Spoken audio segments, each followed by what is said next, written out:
Hello, and welcome to the Melanin Reset podcast.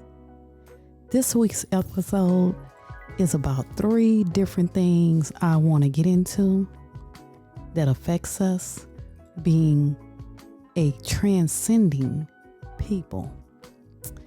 A transcending people. We are transcending, meaning we are trans-ending. You know, some people say, well, that's that woke definition. We are awakening. So it's about being a transcending people. But there's 3 things I want to get into, and it has to do with what's been going on around us lately, and what has been affecting us, what has been bringing us joy, and what has been bringing us pain. So we're going to touch on those 3 things tonight. First of all, I want to do like a recap of the NFL Super Bowl halftime show. I want to touch on the NFL hiring Loretta Lynch to go against Flores. And I'm going to touch on the Bridgewater, New Jersey mall fight. I got a lot of people sending me messages about that, wanting to know my opinion. So we're going to discuss that tonight last. But for the Super Bowl halftime show, that gave us great joy. So here's the thing that we need to walk away with. You know, we know it was a good show, despite what anyone says. What only matters is how it made us feel. And so you have to consider, how did it make you feel? And if it made you feel good, then that's all that matters. If it gave you joy, that's all that matters. If it showed us shining, that's all that matters. What the other people say, it don't really matter. But we'll touch on that just a little bit. But it was a top tier show, and it gave us a moment of reflection. And what I mean by the moment of reflection, you know, the question started being, asked, was it the best Super Bowl halftime show of all times? The best. Was it the best? I'm going to have to say no to that. That I'm going to have to say no. And if you are a Generation X or a baby boomer, y'all probably saying no too. But for the millennials and the Generation Y, this might be the best one they have seen.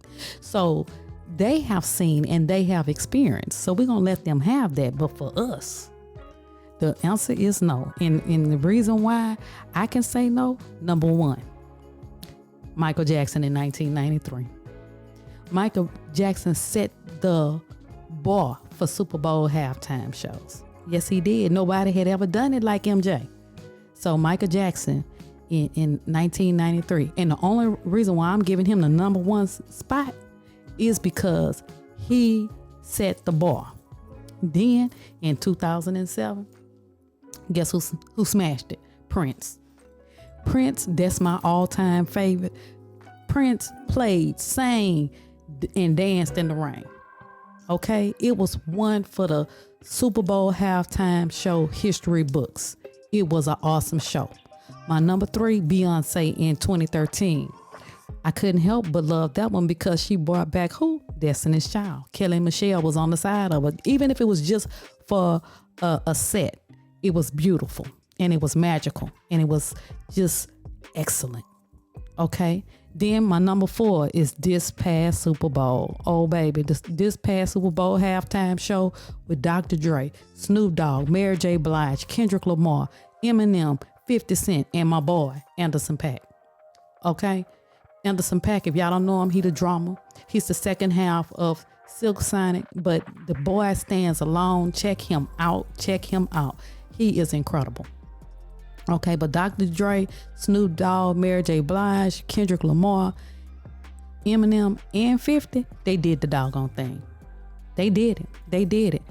My number 5 is all times Super Bowl halftime show is Janet Jackson in 2004. I don't care about the controversy. I don't care about it. It was a damn good show. My girl did that. She did it. And y'all can go look it up. And then for those of you who have a problem with the show, she was just as horrified as we were when the situation happened. But we're not going to get into that. Okay, she's addressed it and she's moved on. I'm going to move on too. But understand this. I ain't gonna never forget JT. Okay, I'm never gonna forget what he did. He played a part in that, and so did CBS. But moving on, my number 6, because I did 10 for y'all. I couldn't do a top 5. My number 6 is Bruno Mars with the Red Hot Chili Peppers. Red Hot Chili Peppers. Y'all don't know the Red Hot Chili Peppers? Give it away, give it away, give it away. Hey, listen. Hey, I told y'all I'm Renaissance. All right? I cover all the spectrums. I love my black brothers and sisters. But when people have talent, they have talent. And, you know, I love the Red Hot Chili Peppers. But Bruno Mars, oh my God. Him and Anderson .Paak with that Silk Sonic. What? Anyway, Bruno Mars was my number 6 all-time favorite. Then my number 7 is Coldplay, featuring our guests with their special guests, Beyonce and Bruno Mars. That's my number 7 all-time best Super Bowl halftime show.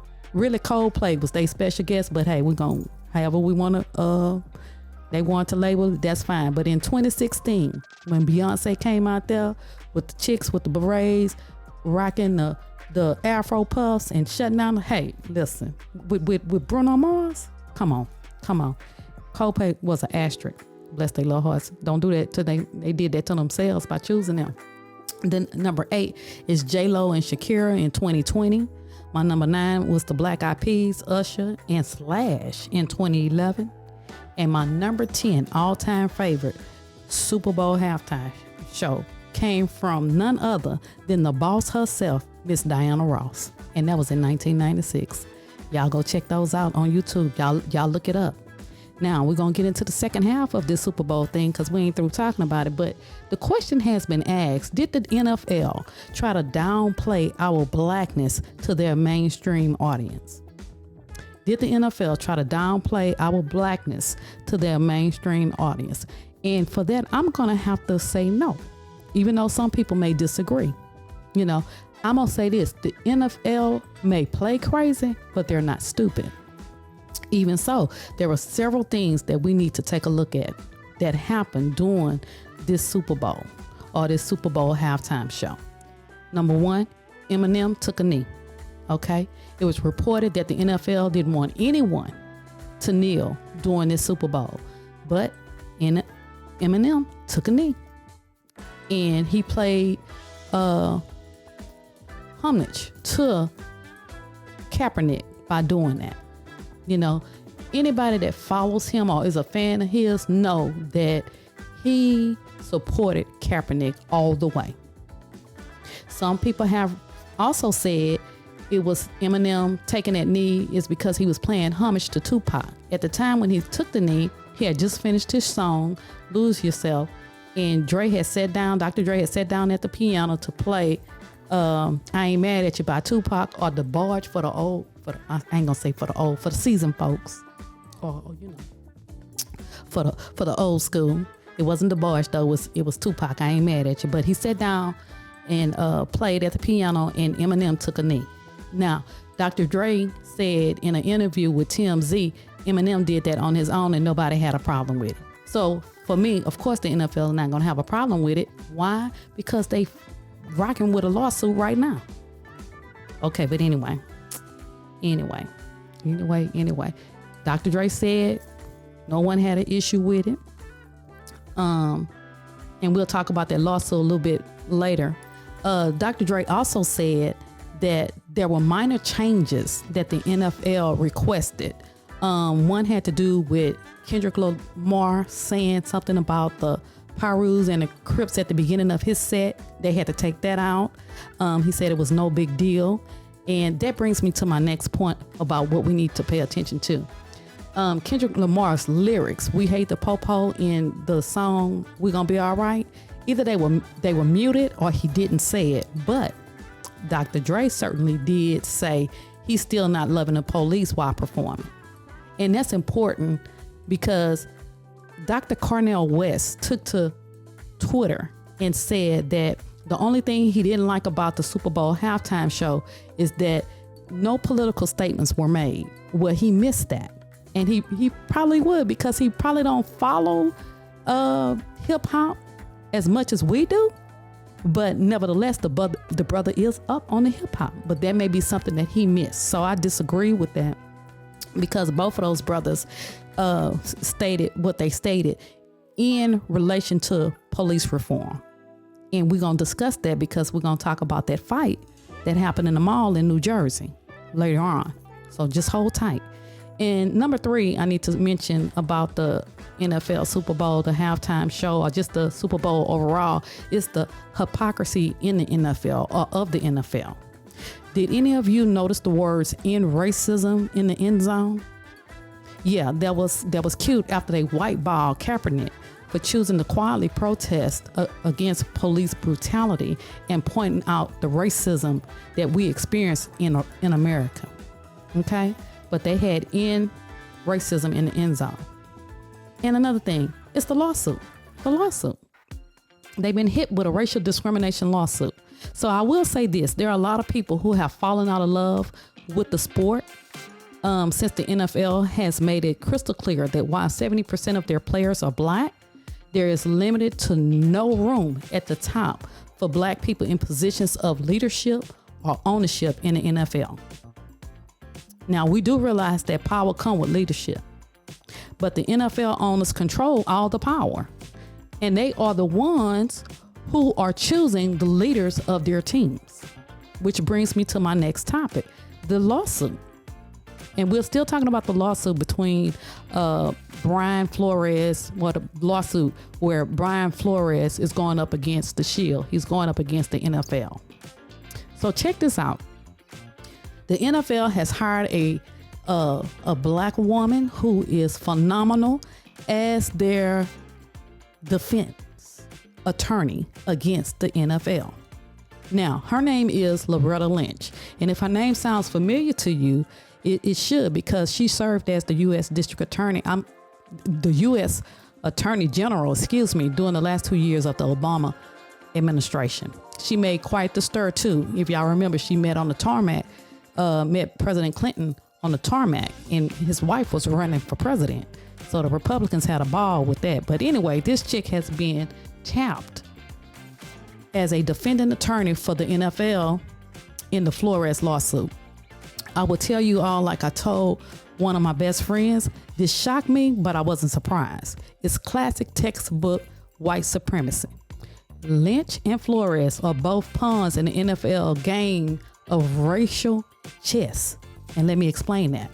A pawn is the most common and the most numerous chess piece on the board. There are 16 of them on the board, okay? There's 8 for each side. But anyway, black folks are common in and to the NFL.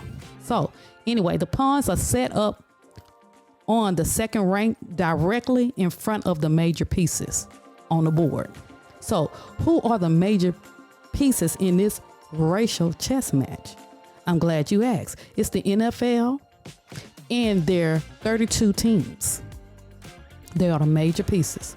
Okay? So we understand that since the inception of the NFL, they have used the structural concept that is similar to slavery. Case in point, the NFL Combine in comparison to the slave auction blocks. Anyway, I digress. But these people are being used as pawns in the NFL and the NFL teams' games. Okay? It is very cunning, but a familiar move, that the NFL hired Loretta Lynch as their attorney. They actually hired the firm that she works for, but that firm tapped her. So she's a black woman, and she's going to defend them against a lawsuit by a black man who is Brian Flores. And Brian Flores is making allegations that the NFL hiring practices are racist. Now, why do I say this is classic textbook white supremacy? Number one, the NFL is cunning. They're placing 2 black people on opposing positions. In other words, they're pitting them against each other. Number 2, this will also create dissension within our community. If they keep us divided, they can keep us conquered. Number 3 is the dangle of the carrot. Okay, in this case, Loretta Lynch and Brian Flores are going for the carrots of money, power, and respect. Money, power, and respect. And, it's just time out for all of that. And while I was talking about the law firms, do y'all know who Flores lawyer is? It's a guy by the name of Doug Winder. He Wigder. He sued Fox News numerous times. Okay, so that's basically how he came to fame. He is very good at what he does, and so that's who Flores went with. So to get it straight, the NFL hired a well-known black attorney to defend them against a racial discrimination suit filed by a prestigious white law firm whose client is the former black head coach in the NFL. And so this is the type of stuff that you can't make up, but we won't change, and we need change. Which brings me to the Bridgewater Mall fight. The Bridgewater Mall fight. I was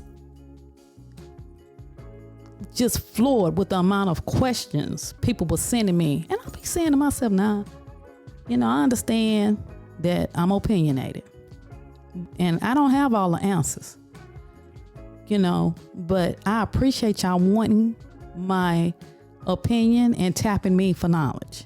I appreciate that. But sometimes I have the same questions that you guys have. I was floored when I saw that video. Okay. And if y'all don't know what I'm talking about, it was a video floating around that had two teenage boys fighting, a white kid and a black kid. They were in the mall in Bridgewater, New Jersey. And when the police arrived, the black kid received different treatment than the white kid, so to speak. And y'all can look up that video for yourselves. It's sad. It's sad. And I listened to the interview on CNN with Don Lemon with the black kid, and he said the police treated him like the other kid was superior than he was. Those were his words. The kid, it made him feel like the police treated the other kid like he was more superior. Okay.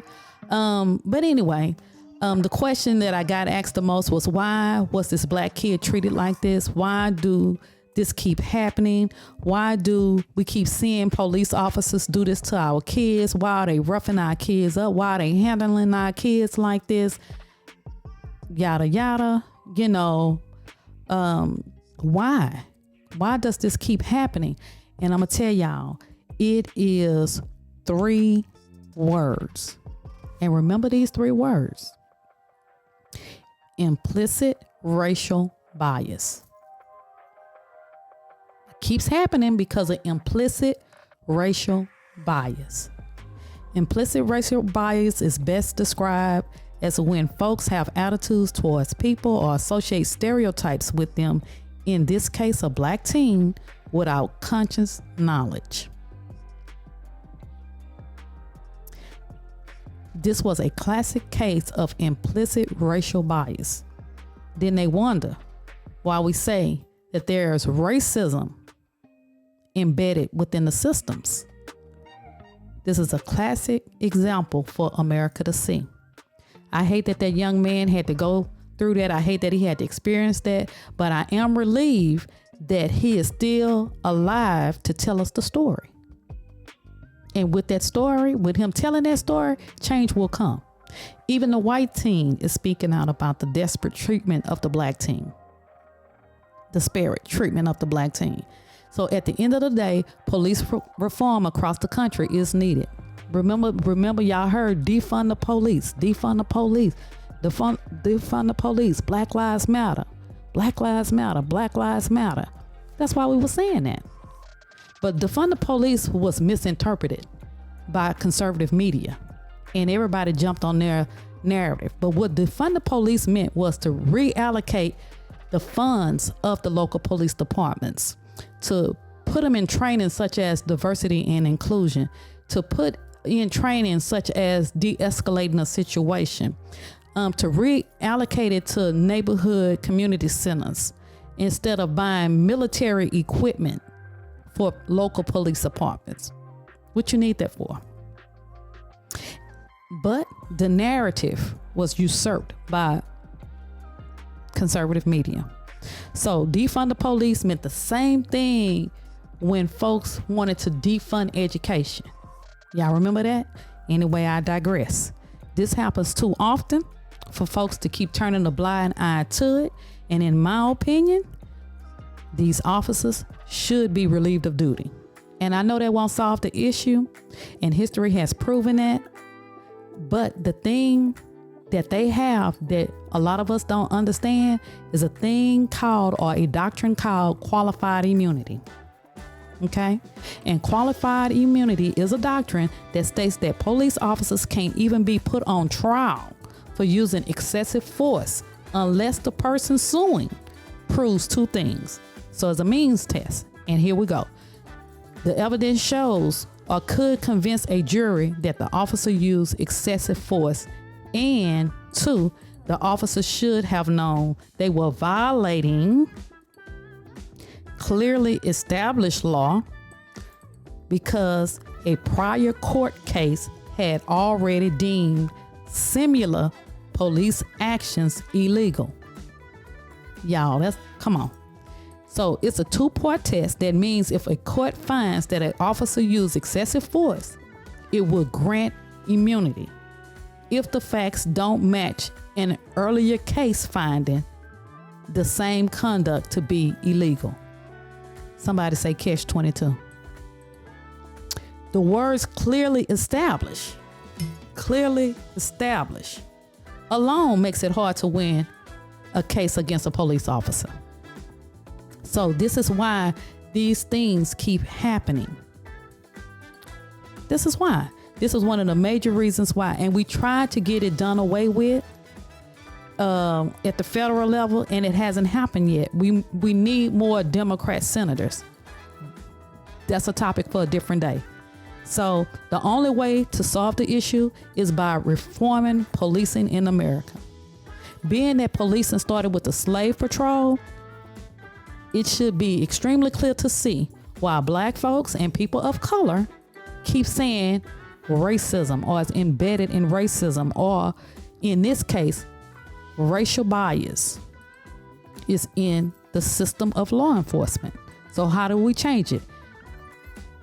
One way we change it is by showing up at the polls. And I know people getting tired of voting. You don't get tired. You still got to fight. That's still one way. There are many ways, but one way is by showing up to vote. And the reason why I'm mentioning that is my t-shirt says, "Wow, vote." Y'all see my girl Rosa Parks right here. Got Martin Luther King and some other posts. I got this t-shirt from the National Civil Rights Museum in Memphis, Tennessee, in case anybody wants to know. But anyway, it says, "Why I vote." I vote because these people fought for me to vote. I vote because my ancestors fought for me to vote. Okay? So, in the state of Texas, early voting is going on through February 25th. Go vote. The primary election is March 1st. Okay? There's a lot on the ballot, and we need to remember that we vote to change the future. It may not change right now, but it will change the future.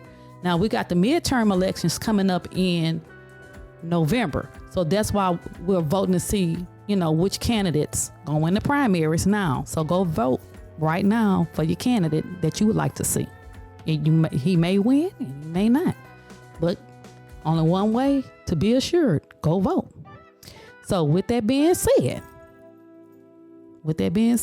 be sure to subscribe. A new episode will be dropped every Friday evening. Right now, the visual podcast is on YouTube. And now an audio version is on Apple Podcasts. Okay. The audio version will also be published to other podcast platforms in the coming week. As always, thank you for joining me. It has been my pleasure to come in and discuss these things with you. And this has been your realest homegirl, Valerie Winn, and I will talk to you all on the next Melanin Reset podcast. Peace.